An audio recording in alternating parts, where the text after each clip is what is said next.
Դուք իշխանափոխությունից հետո ազգային անվտանգության ծառայության պետն եք, ամենաաղմկոտ քրեական գործերը ձեր կառույցի հետ ձեր կառույցներ վարում, հա, եւ այսպես ասած հեղափոխությանը սիրահարված ժողովրդի ամենասիրելի կառույցն էր ԱԱԾ-ն դարձել այդ պահին։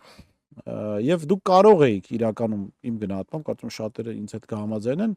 որպես հենց այդ դիրքում, որ ուկա եք 20 թվականին շարունակել ձեր քաղաքական գործունեությունը եւ լրջագույն առանցք դառնալ, բայց պատերազմից հետո դուք այսպես ասած զուլվեցիք քաղաքական այն ուժերի հետ, իսկ ընտրություններին լիարժեքորեն դաշինք կազմելով զուլվեցիք այն ուժերի հետ,